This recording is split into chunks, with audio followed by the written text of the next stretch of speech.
And I think Mm-hmm. that one of the big things for me was realizing that I can do this in, an hour, 2 hours, 3 hours a day and still get enough sleep and still work out and still spend time with my kids. And Mm-hmm. so I think that was really the big changer, was just the discipline of sticking with it, and in doing that feeling comfortable knowing that because of the consistency, I wouldn't I wouldn't need to have these, starts and stops and the things that created all of those really stressful points along the study path.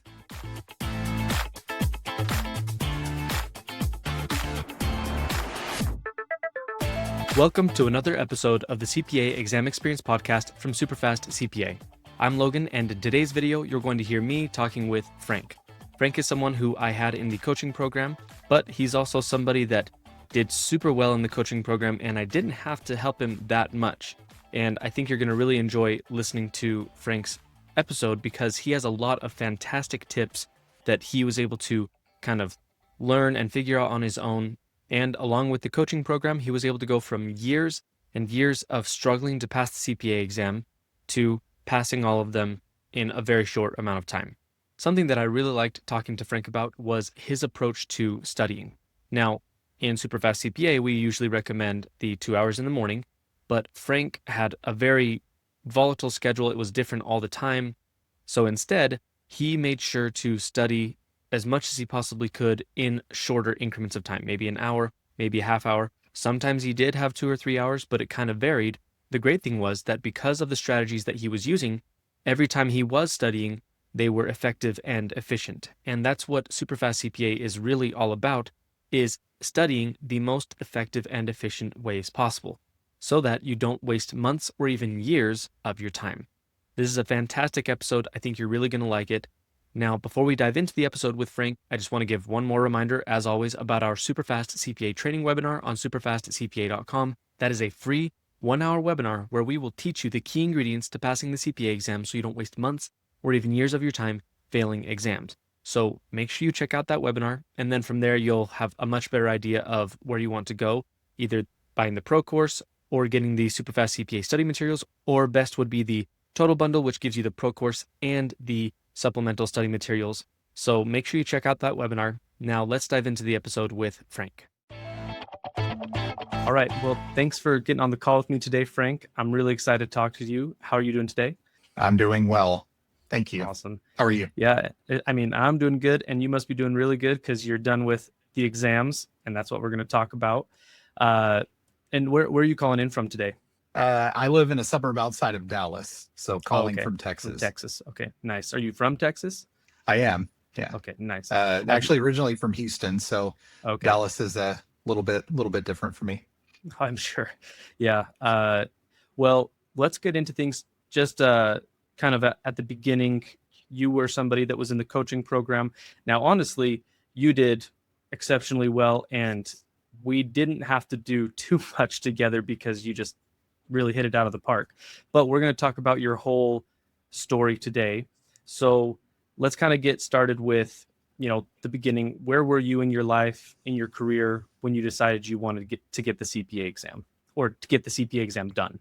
So I've been working in accounting since roughly the beginning of 2006, and I worked for several companies and did what all industry, so no public or anything. Okay. And mostly in what I would call operations accounting. So, a little bit of bookkeeping, a little bit of public filings here and there. So just kind of a broad array of different things.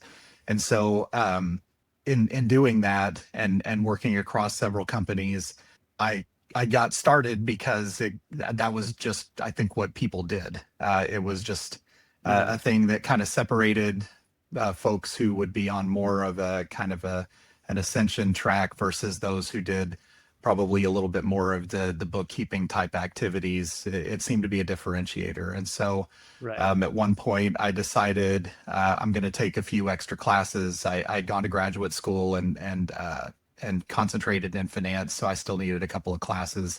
So I decided to do that, and that was roughly right around 2010, 2011. And so the rules were changing around educational requirements in Texas. And so I wanted to get everything in there and not have to take more school after those couple of Right. Yeah. classes. And so, so I decided to just take a test. And at that point, I took the first one completely cold, didn't study, was really looking to just be grandfathered in to kind of lock in the educational requirements To make that sure I you would could keep qualify taking it. for. Okay. Yes, exactly. Without having to do more school. And so that, like I said, that was probably around 2013. It was, yeah, you, at least at the time, I don't know what the rules are anymore here, but you had 2 years to test to kind of lock in those educational requirements, or you'd have to go reapply again. And so that was about Okay. 2013. And then so took it cold, and I picked reg. It was kind of an eeny, meeny, miny, mo decision. Not a lot of science behind it. I just picked one Yeah. from the group, and yeah, I think I got a 44. It was spectacular. So uh, after that, I thought, well, now I'm kind of in a good place, or a good enough place to not need to do more school, and so I can come back and do this whenever I'm ready. And so a Mhm. few years went by, and I believe that I did Becker at the time, and did some of the classes, and then kind of fell off, and the life just kind of happens. And so as I was studying, I took BEC, passed it. I think I got an 82, so it was and that was those the economics and things like that have always been a little bit easier for me Right. to work through. The cost accounting, the economics were always felt a little bit more natural, so I didn't struggle too much. And then decided to take reg again, and didn't really put the study effort into it like I should have, even with paying for Becker and all of that. So Hmm. um, had a couple kids in between, and finally the evolution came along, and the word on the street was get some of these things done. Definitely take BEC. Lock that in, because a lot of things are going to be coming out of FAR and reg that are going to end up in the bar. And Oh so yeah. Hmm. yeah, so for the disciplines. And so kind of the wisdom at the time was take BEC, lock it in, and then after evolution go back and take the rest of the core. And they're Hmm. good for, they extended it from 18 months to 30 months. So the Okay. BEC passing score will actually last longer.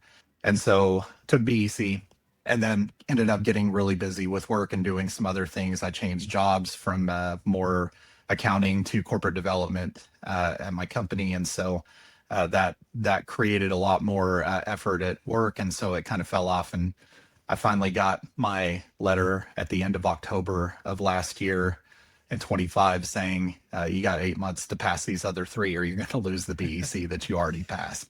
So And you so that you was when I did decided to you finish. sorry, did you end up passing BEC? That must have been at the end of 2023, is that right? And you did end up passing again? Yes, yeah, Okay, okay. correct. So I had it was locked in, and then a letter saying you basically have 8 months to finish, because the clock expired and ran out at the end of June. I think it was June. It was either the 28th or 30th was the very last day that I could pass the last of the core tests to have everything completely finished. Mhm. And so, wow, I mean, like, and that's a long journey up to this point. So you took your first exam in 2013, and then kind of just, it seems like that that was mainly, like you said, just to kind of make sure that you didn't have to do the education requirements. But then after that, was it the kind of thing where you were taking it on and off, or was it more like you only took it like one or two times in the 13 years, and then you kind of got more into it later? I took several. So that first go round for reg was the first of four. Uh, Okay. I took it a few times, and quite honestly, the my effort just wasn't really there. I don't think my heart was in it. I didn't have the sense of urgency. Um, I probably should have more than I did. But at the time, there were just so many competing interests. But no, Hmm. I think I took reg. I took it 4 times. The fourth was the pass. Um, I took audit twice. I took BEC twice, and I took FAR once. So Okay. So there were quite a Yeah. few interspersed throughout that time. Yes. And so it sounds like BEC, was that the only one you passed that you had passed before this 8-month kind of timeline?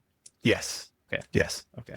And I mean, yeah, you're right. I mean, not having to deal with the discipline exams that was awesome, because they were terrible, especially in 2024. That was like the worst year for taking those. Mhm. So, Yeah. at this point, you have 8 months left, and it sounds like, I guess, what was the way that you were studying when you passed BEC? Like, what did your studying look like at that point?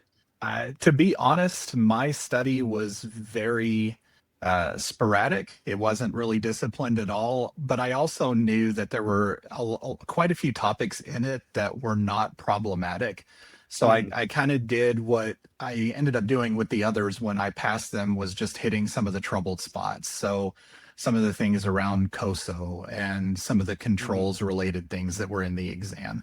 And so really focusing in on those to make sure that I at least would be, do well enough to get through questions if or when I got them, was where a lot of my focus was. And then quite honestly, I didn't concentrate a ton on the things that I felt comfortable with, which, like I said, was Right. the cost accounting and the economics and those things. Yeah. So BEC was truly the one exam I can say that out of all of them, I really didn't need to put as much time, before or after super fast. Mhm. It just really felt very natural. It's the only one that I can say that about. The Yeah. others were truly rough, but that one was not the worst for me Yeah. personally.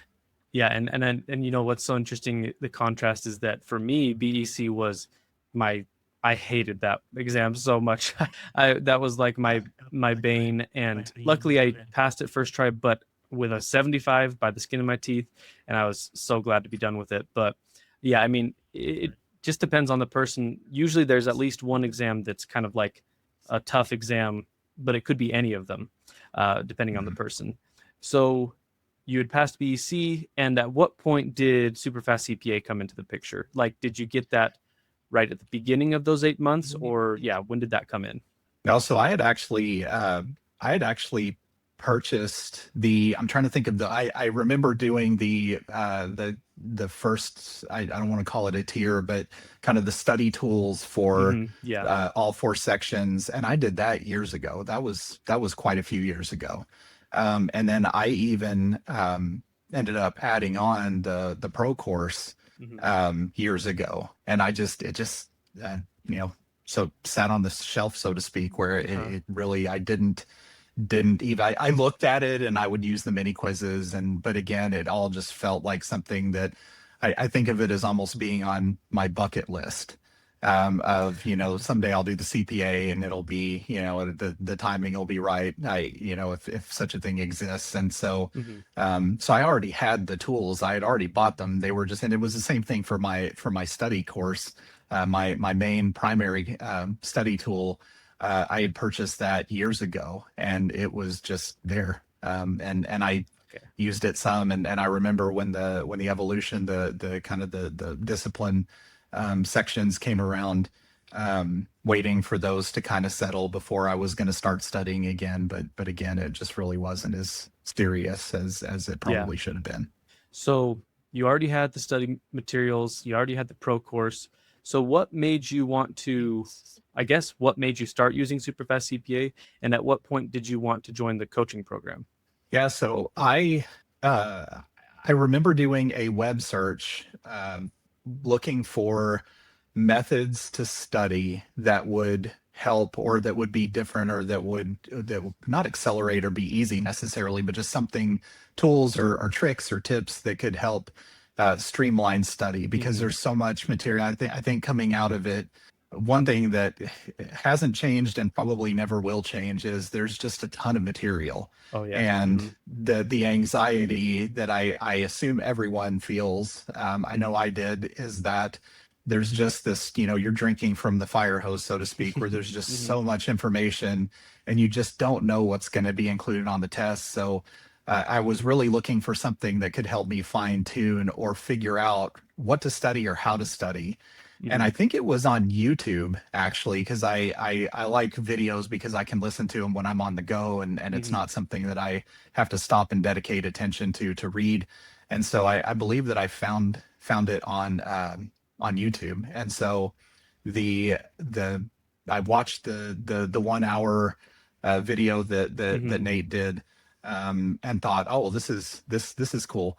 And so I thought, well, I mean, it's at the time it seemed like fairly low investment for what it could have done in terms of saving money on all of the exams that you take and then Hmm. fail and then have to take again, Yeah. Hmm. or additional study tools, because some of the more expensive ones at the time lasted 18 months. I don't know if it's still this way, Hmm. but at one point, Becker, you paid for Becker and you had 18 months of Becker. And at the end of 18 months, your, two or 3,000 or however many dollars you spent on it just went Yep. away. So if you didn't pass, it was gone.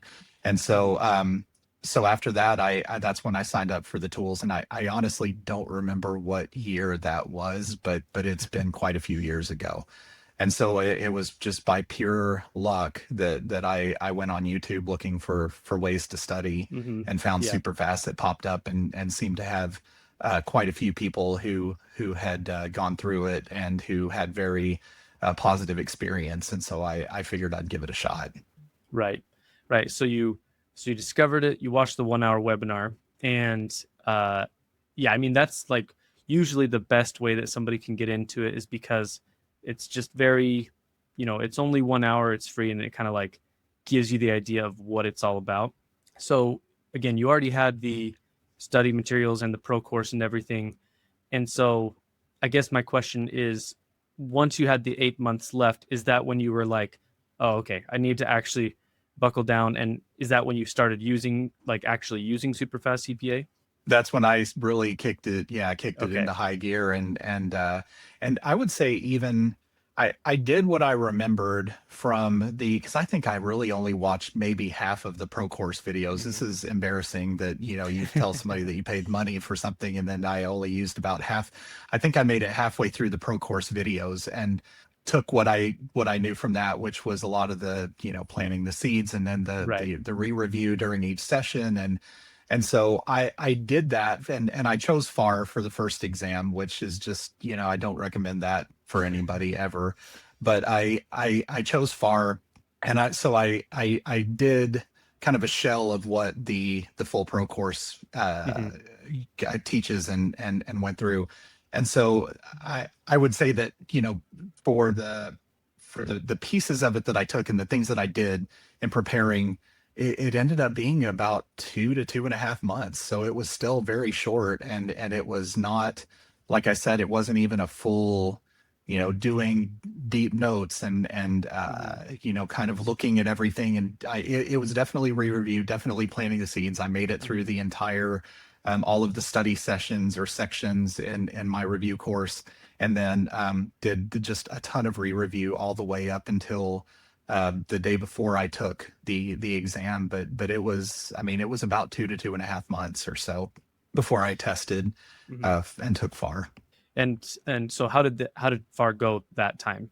So FAR, and that was the only time I took FAR. I ended up passing with a 75. So that was kind of my Yeah. BEC. I got my score back, and saw that it was a 75, and I thought, well, I mean, that seems like not a minute of study wasted there.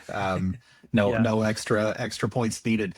So once I got that, I was like, okay, well, I think this is gonna be my thing. And I had already signed up for the coaching Right. program at that point. But to be honest with you, I was hedging a little bit, because I thought, if if I failed this thing and my timeline gets pushed, I have very little time for room for error time wise. And so as I'm thinking about it, I'm like, well, I'm just going to see how I did on this one before I push forward with everything else. And when I saw that I passed, I thought, well, this is, this is supposed to be the toughest test. And it Mhm. was not easy, and a ton of information. But I thought, well, if I can do this one, I think I'm just going to go ahead and get to the one that truly was the bane of my existence, which was reg. Yeah. Um, and so I signed up for reg next, and just kind of went from there. Right. And so what at this point, you had signed up for the coaching program and you had SuperFast CPA for a while. And what differences did you see it making? Like, I guess, what changes did you make with SuperFast CPA that you think started giving you those passing scores outside of, BEC that you had before? Yeah, so I think that well, the discipline, and whenever I signed up, or whenever we first when we first kind of traded messages, I had told you that I rarely have struggled with concepts. Comprehension on a lot of these things has not been an issue. I've worked in accounting for 18 years, so I had quite a bit of practical hands-on experience, which Mhm. helps and hurts at the same time for testing. But the uh, the the big difference in kind of between that and everything else was the discipline and just sticking with it and actually doing no matter what, I've got to get in every single day. And for the most part, between when I found out I had passed FAR all the way through the very end, I can really only think of, there were probably less than 10 to 12 days across that 6 month span that I didn't do anything. And a lot of that ended up happening because we had events that we were doing. For example, Mhm. my niece graduated from college, and where she went to school is not around here, so we ended up Mhm. traveling, and I was in the kind of the planting the seeds phase where I'm trying to work questions and take notes off the questions, and that's really difficult with a tiny laptop or with an iPad or something, the Mhm. way that versus the way that I do it at home, which is on, multiple screens and everything else.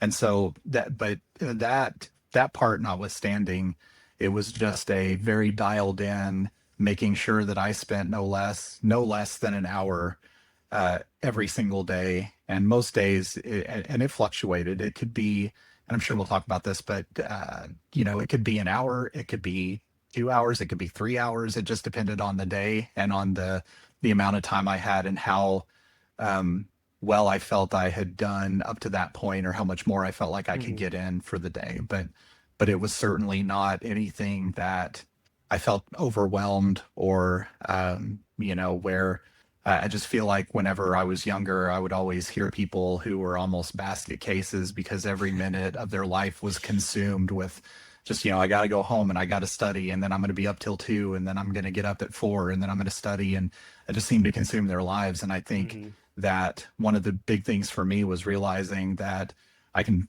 do this in, an hour, 2 hours, 3 hours a day, and still get enough sleep and still work out and still spend time with my kids. And Mhm. so I think that was really the big changer, was just the discipline of sticking with it, and in doing that feeling comfortable knowing that because of the consistency, I wouldn't I wouldn't need to have these, starts and stops and the things that created all of those really stressful points along the study path.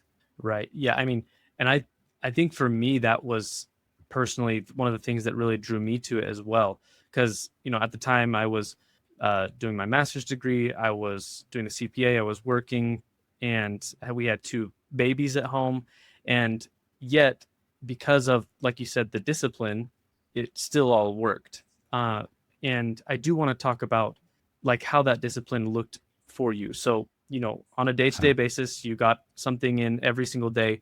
And let's Mhm. start with like the main sessions. So you said that minimum it was an hour, but sometimes it was 2 or 3. How did you determine that? And what did those look like depending on the time that you had? Like, what did you do during that time? Yeah, so my day, and I think I told you, a typical day is never. There's no such thing as a typical day for me, aside from some of the things that I'm uh, just where I'm at in life. I get up every morning, and the first thing that I do is work out. I've tried doing that in the middle of the day, in the afternoons, in the evenings, and the morning is the time that works best for Mhm. me. Getting up at 3 or 4 a.m. does not work best for me at all. And so I know that the recommendation is get up and do it in the morning. And I think that is great advice. And for me, that was less workable for the main session. So what I would typically do is I would get up, and while I was lifting and or on the treadmill or whatever, I was either watching videos, they could have been super fast videos or some of the other videos that are out there that covered various topics, but I would watch and listen and try and absorb. And as, whoever it was, whether it was you or whether it was another course Mhm. that just posted videos on YouTube, um, going through multiple choice, I would be trying to guess the answers as we're going through, even if I'm, jogging on the treadmill or doing whatever. And so I was still engaged in it and still thinking through and trying to keep my mind active on it. So that is typically how I started out my day. And that would be probably half an hour, 45 minutes of that. And then I would, depending on the morning, sometimes listen to audio notes on the way to work. Um, Dallas traffic is not the most hospitable for not paying attention, so trying to really actively listen and everything while I'm dealing with traffic between my house and work. Um, a lot of times it would just kind of go straight over and Mhm. not necessarily sink in, but the effort was there. And then where I did a lot of it, and I did tend to split it, was I would usually spend about an hour at lunchtime at my desk doing my main session of working through multiple choice questions, taking notes, capturing pillars, those things. And then depending on how far I got, I would usually try to finish up my session. And normally it was one block or one, piece at a time. I'd one Mhm. section, One if you will, topic. of the study program. Exactly, one topic. Yeah. So I would typically get through that. And if I could get through that, I was usually good, because then that meant that I would come home, I would do my normal evening routine. But before I got into the evening routine, I would typically do my re-review when I was first got Okay. home, when my brain was still semi-fresh. So, and it gave me a little bit of time and a little bit of space to not not use necessarily the things that I just covered in the latest session as a crutch. So I had a little bit of time for me to understand or know, did it sink in or not. And Right. so I honestly didn't feel like I lost anything in that. So that seemed to work for me. That I wasn't super worn out mentally or anything yet at that point. But those were, and again, that evening session that could have ended in that half hour re-review or however long it took. Or I might have decided I had enough in the tank to go do another section. And sometimes that happened. If I was like, now I still got another hour in me, I think I can do another section and then maybe even squeeze in another re-review, even if it's only 10 or 15 questions instead of 20 or 30. I would just do that. And so, but if it, at the end of the day, if I got to re-review and was exhausted, I would just call it a night at that point and just kind of go do the normal family stuff in the evening. Yeah. Yeah. And what I'm liking about what you're saying here is, with Superfast CPA, we typically recommend, very structured, like do the 2 hours in the morning, mini sessions all throughout the day, and then things like that. But what I think this is really coming down to is that even though you were splitting it up, you because you were doing it efficiently, like going to the things that actually mattered, it made it so that any time you spent was worthwhile time. Because I think too often, people might do something kind of like what you did where they'll split it up, but they'll spend that hour watching a lecture and not really Mhm. doing anything, not really learning anything for themselves, not applying it. But because you had that strategy of going to the questions first and focusing on those, it made any time you were studying effective. I'm liking what you're saying there. And when you were doing the questions, what did it look like during planting the seeds? Was it just like kind of diving into the questions fresh and kind of just clicking through them, or how did you learn from the questions best? I went through and I didn't spend a ton of time on each question. It would be just enough for me to actually read the question, understand what it's asking, read through the answer choices, and if I felt like I had a pretty good guess, then I would drop that in. If I had no idea, I would just pick the one that seemed right. And then Hmm. um, all of the study courses have, whenever you get it right or wrong, either way, pops up an explanation of some sort. Hmm. And so I would whether I got it right or wrong. Sometimes I would get it right, and it was like, yeah, I figured that was going to be the answer. That's the only one it could have been. Or it was like, yeah, I got that right, but not because I actually knew It it. was a It's total because I guess. just happened to get it right. Yeah, Mhm. exactly.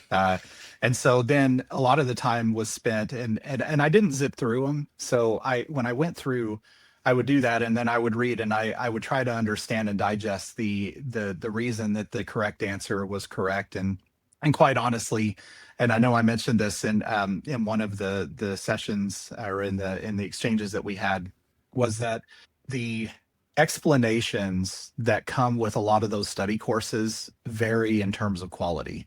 Sometimes they're really good, and you get a very solid, like, definitive at the very beginning of the explanation. This is how this thing works. And if it's Mhm. something mechanical or something statute based, it's like, well, that makes perfect sense, of course.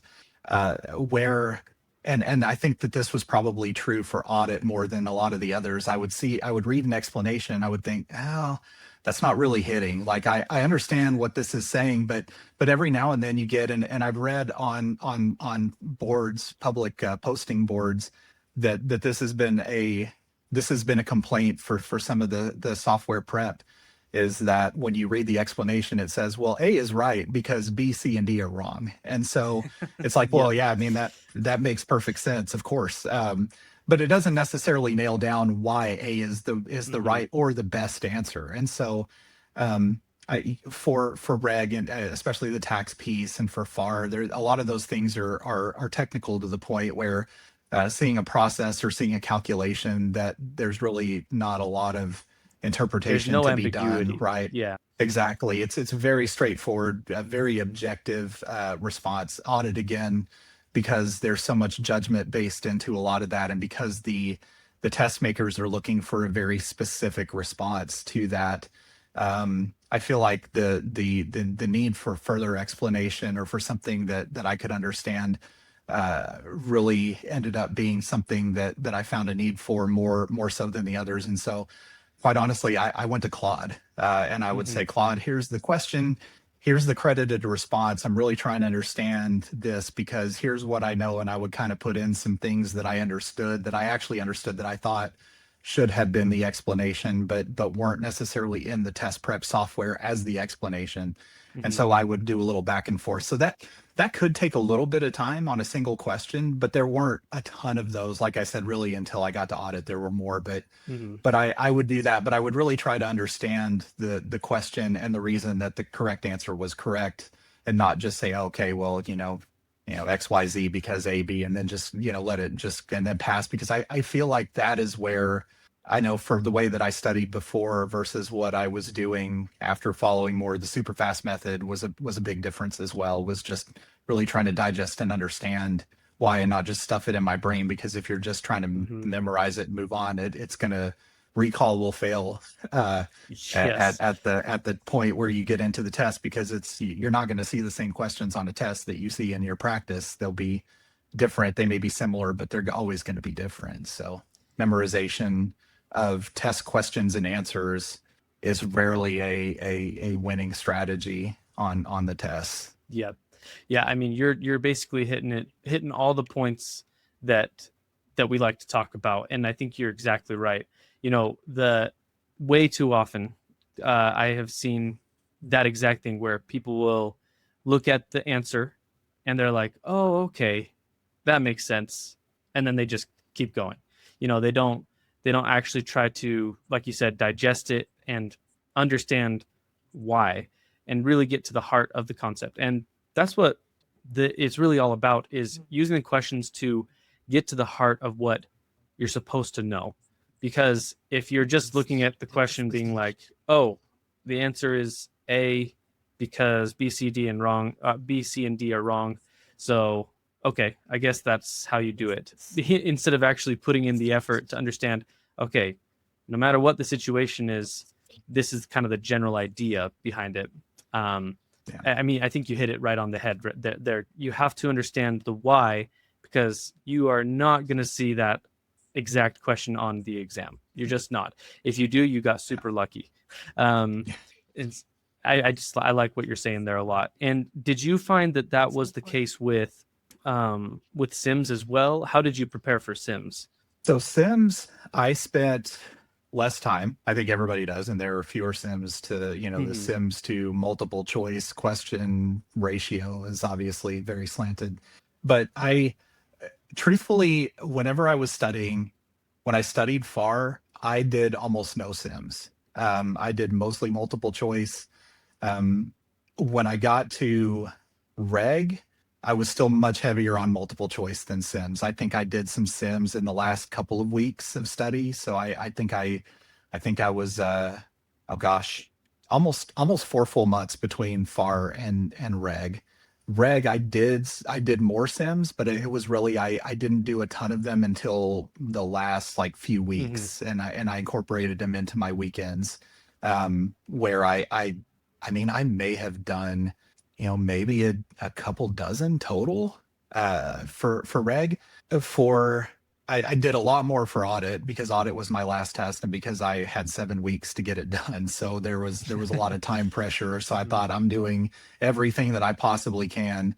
But really and truly, the Sims, I feel like, and I know other people have said it before, the Sims are really just kind of a blown up version of multiple choice that Hmm. you see that are a lot of them are open ended. Some of them are, you pick from a list, but I feel like if you understand it well enough, and if you're doing the process to understand as you go through multiple choice, the process of thinking through the questions really translates to the Sims. So Sims to me really didn't feel all that different if you just kind of compartmentalize and just treat them each one as a separate thing, which it is, and treat each question as though you need, kind of a separate, what are you looking for in each question, Hmm. on a line, because sometimes you could have a sim that's got 5 things on it and all 5 could be something completely different.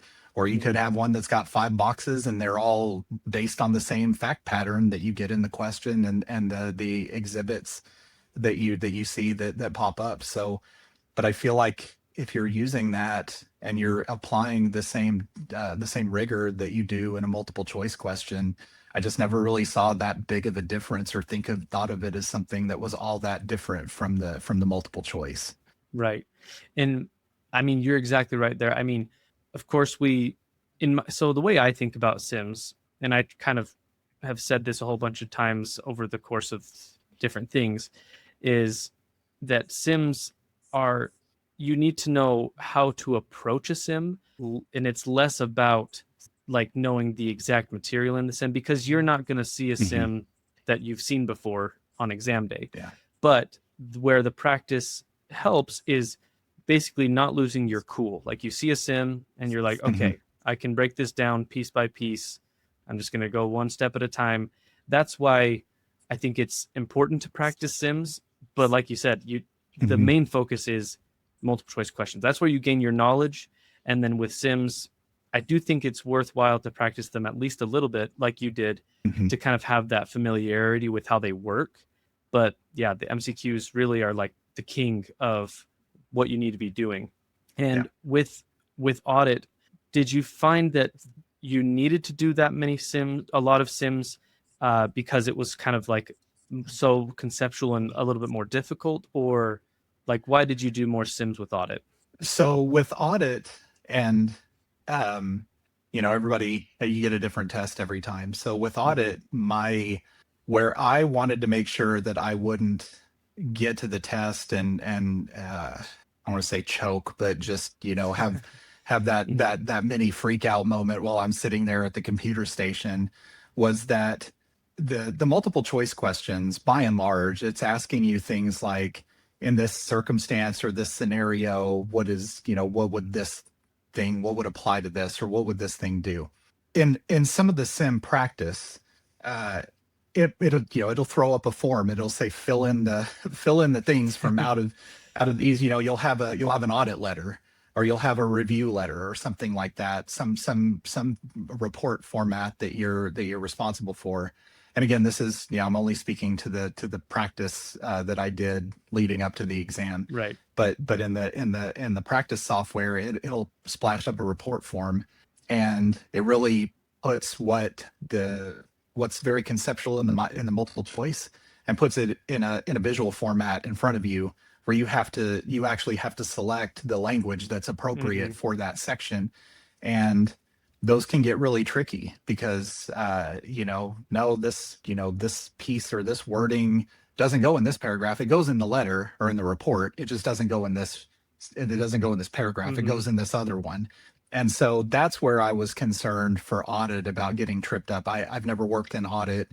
And so definitely not public. And so the idea that I would see something like that on the exam and not be prepared just really it concerned me to the point where I felt like I needed to make sure that I was ready for that if that's what I got on the exam or if I saw something like that. And so things like that were really where I spent a lot of the time, was just the reporting components, and then some of the calculation things.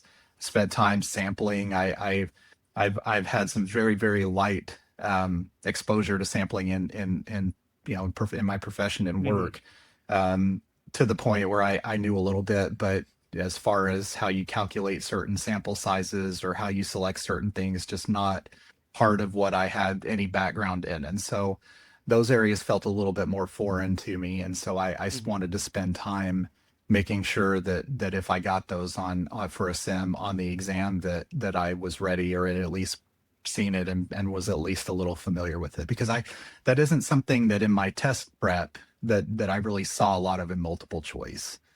So much as, if in a report, do you include this, or what would be included? And it's all very conceptual about, well, I would include this in this section, or it would go in this section. But that's very different, I think, than actually looking at the report itself and deciding what the words are that need to go in there.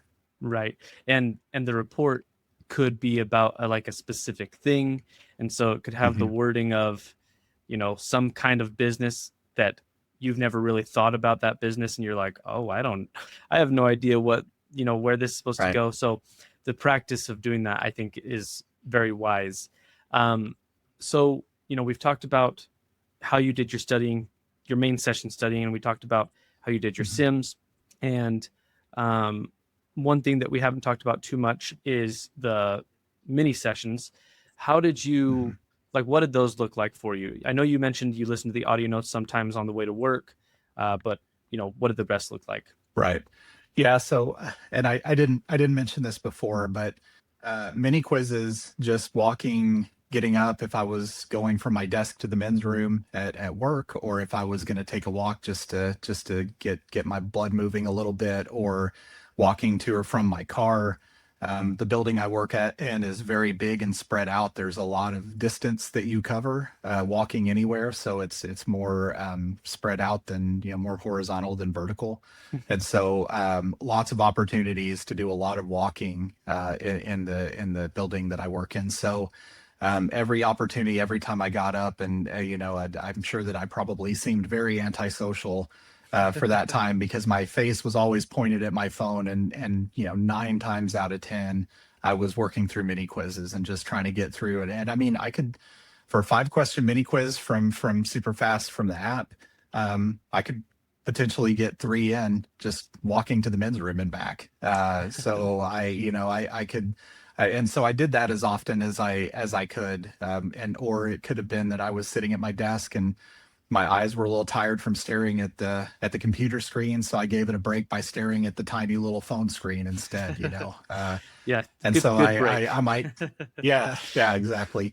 And so I did that too, where I might just need a break from staring at the computer, and I might squeeze in one 5-question quiz or something. And one of the things that I didn't mention before was that in addition to the super fast notes, I also, when I was done compiling all of my day-to-day based on the multiple choice, that was another thing that I used Claude for, was I would put all those notes in either an Excel or a Word doc, or a lot of Excel or Word docs. So in the pro course, it talks about, do this stuff in Excel, and for anything calculation based, when I got to audit, it was all in Word, because there were no real calculations to need to focus on. But when I would finish each one, or whenever I was done at the end of it, I would tell Claude, okay, go in here and look at all these and create me a study guide. and here are the things that are important to me. Here are the thing, anywhere where I noted that I was confused about something, be sure you add a little bit more, check it for accuracy, et cetera, et cetera. And at the end, I would save and the output from that, typically in a Word doc, put it on a thumb drive and take it to the UPS store and print it out and have it bound. And then I would carry that little spiral notebook around with me everywhere I went, and I'd have highlights and tabs and everything else in it.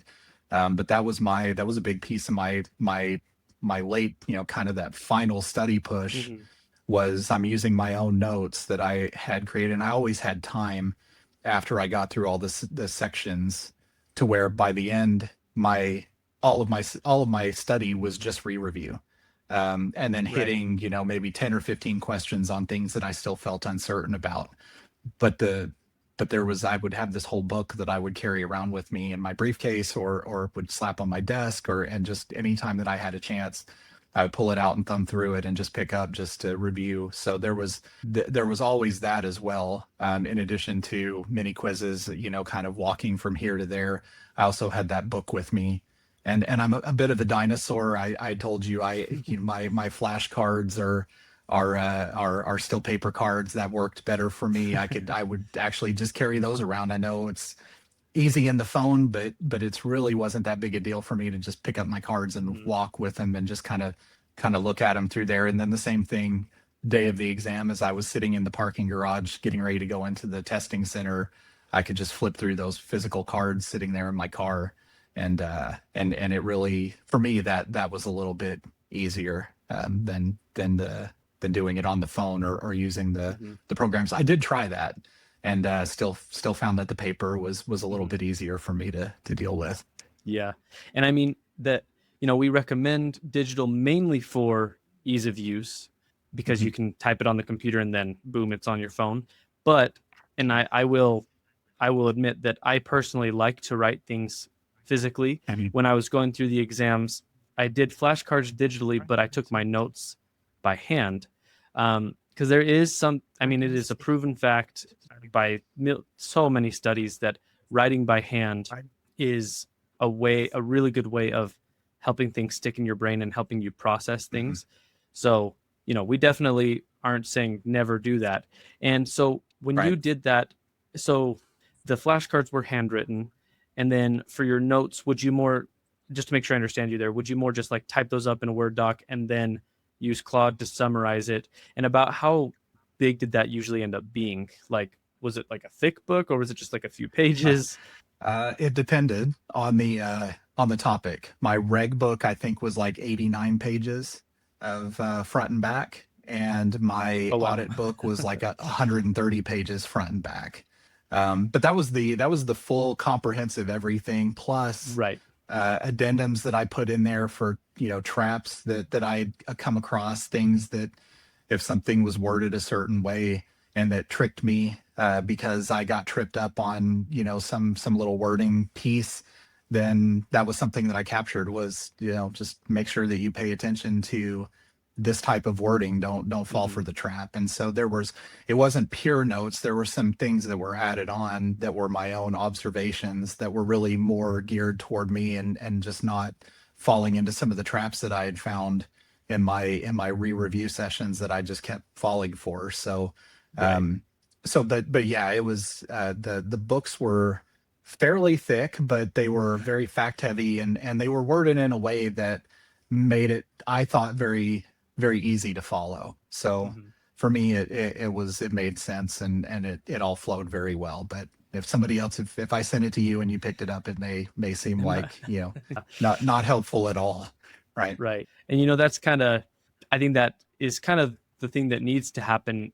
That's the point of taking your own notes and making your own flashcards, is putting them in a way that works for you. And one question I had with that was, how did you differentiate between what was something that would go in that notebook or what went in a flashcard? Like, how did you decide that? Yeah, so everything went in the notebook. That was the kitchen sink. So everything went in the notes. The flashcards, though, I tended to follow if I'm going through and I'm hitting my re-review sections every day, and I'm constantly missing a question about a topic, that was when I would create a flashcard, because it's Okay. like I just, Perfect. this just isn't sticking for whatever reason. I just, it's not that I don't get it. I get it. It's just I remember it too late after I've already answered, put the wrong answer to a Uh-huh. question. And so I'm actually, I can see my whole flashcard deck is actually sitting here next to me, and the whole thing is maybe this thick for all sections. So we're talking about Oh, like maybe okay. 3 or 4 inches for everything, all three of the core sections. So there wasn't a ton, but where I did create there, I did make them and write them out. Those were the things that truly tripped me up, that I just really struggled with remembering, and it just didn't stick. So, Yeah, um, that's exactly that's what I wanted to know, because that's exactly what we tell people to do. So you followed that, like flashcards, they're not there for any little topic where you're like, oh, this seems important. It's for, man, I've studied this. I know how it works supposedly, and yet I keep missing it. That's when you make a flashcard. So yeah. I mean, you did that perfectly. And I mean, we've talked about most of the pieces of the process, like the basic pieces of the Mhm. process. And like I said at the beginning of this call, like, and this is nothing against anybody in the coaching program, but different people in the coaching program require different things. And you were Mhm. one of those people who you kind of just took it and ran. Like, we did a few things together, but you did exceptional. And so it's been really cool to kind of like hear a lot more of even more of the background stuff. Is there anything else, like any other part of your journey or your process, that we haven't gotten to talk about yet, that before the call you were like, I would like to talk about that? No, I mean, really, it was very straightforward. I think I really did my best to kind of stick to the advice. Like I said, the timing of one big block first that early in the morning was really the only deviation from the kind of the suggested process.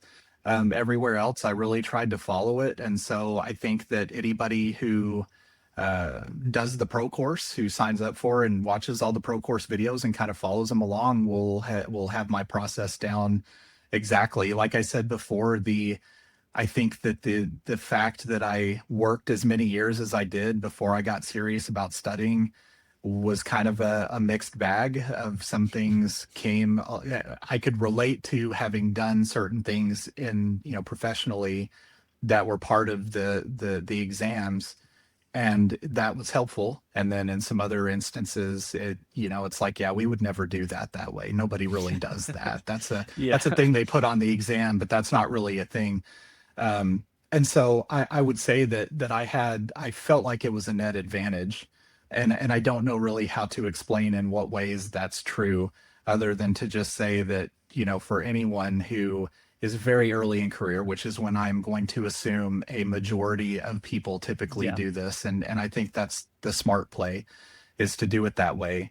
That that there is value in experience, and there is also value in being able to kind of put your head down, study the things that are going to help you pass the tests, Hmm. and get the experience as it comes, because both are very, I think, important.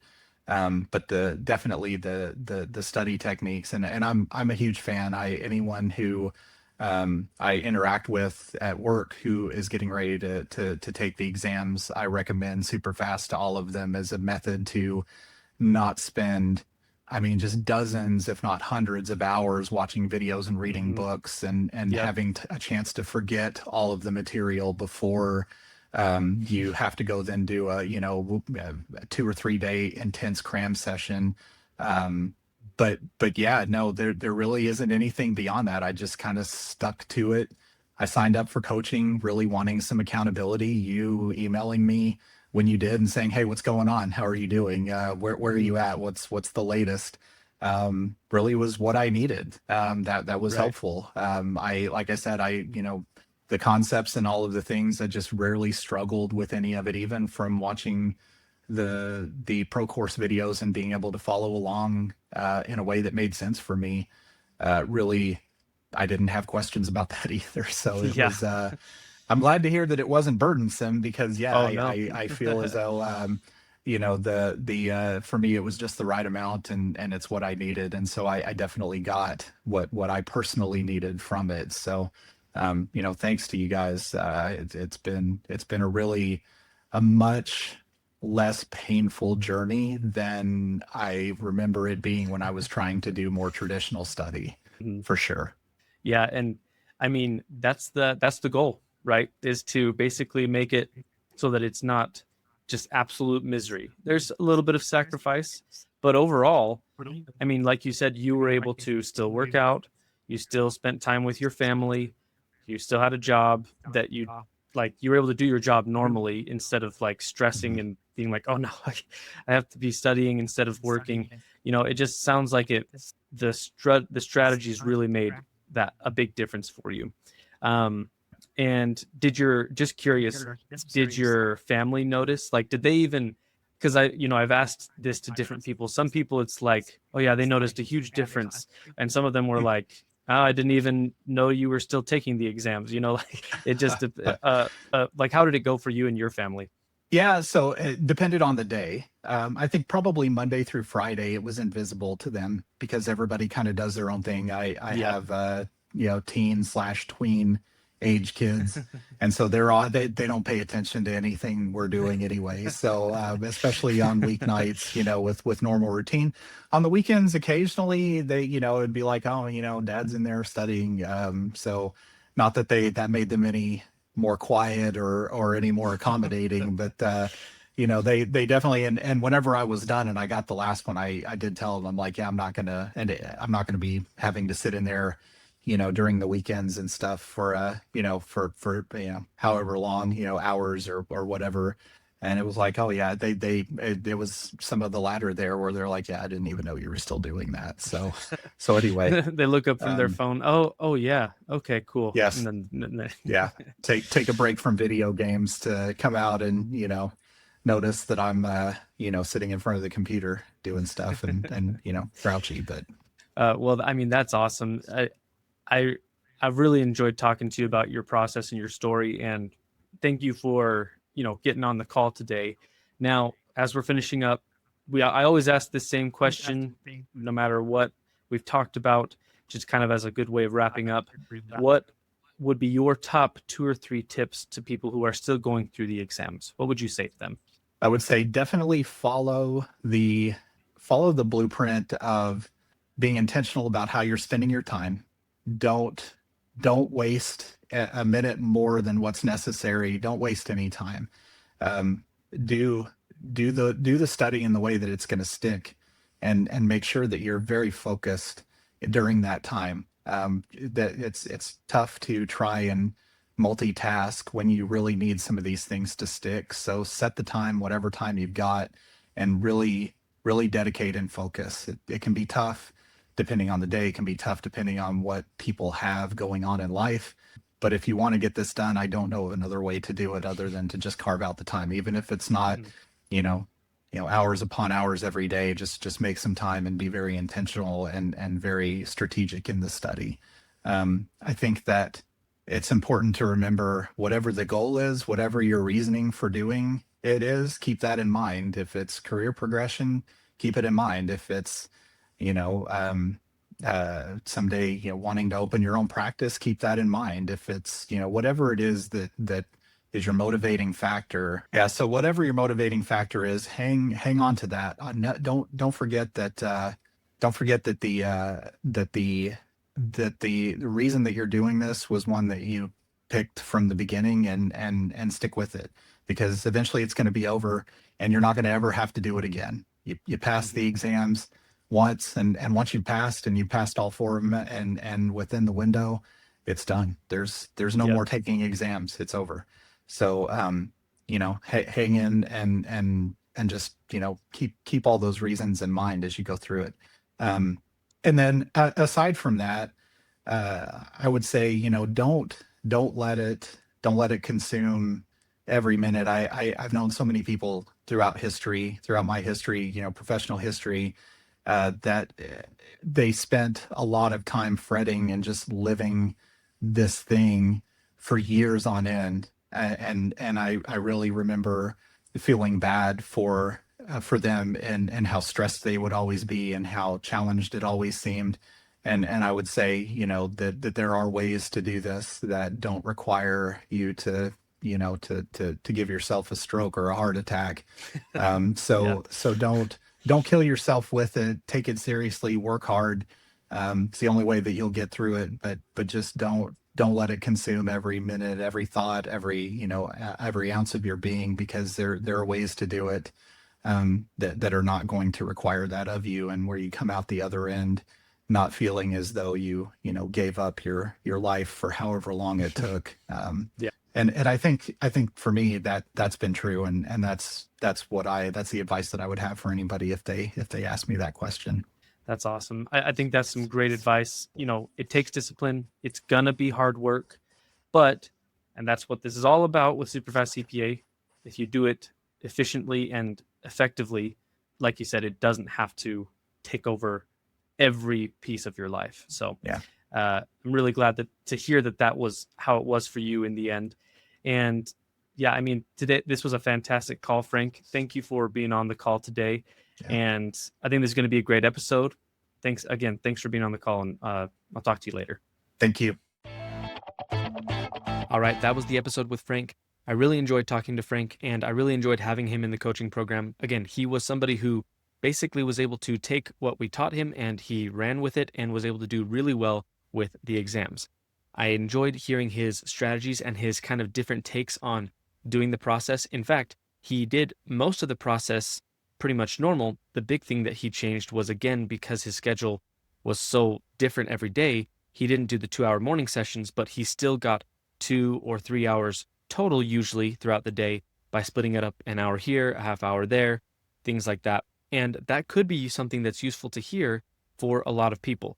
Now, of course, most of the time I would recommend the 2 hours in the morning. But Frank is proof that if you are studying effectively and efficiently, that's what matters most. So even if you're not getting the full 2 hours straight in the morning, if you can get it throughout the day in half-hour or hour increments, and you're making it efficient and effective, it can still work. I really enjoyed this episode with Frank, and I'm sure that you did too. Now, before you go, make sure to check out our SuperFast CPA training webinar on SuperfastCPA.com. Again, it's that free 1-hour webinar where we'll teach you the key ingredients to passing the CPA exam, and you'll have a much better path to learning more about SuperFast CPA after that.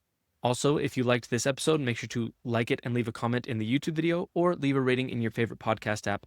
This podcast is one of the best free resources out there for people who are going through the CPA exam. So make sure you listen to it and share it with those around you who are going through the CPA exams.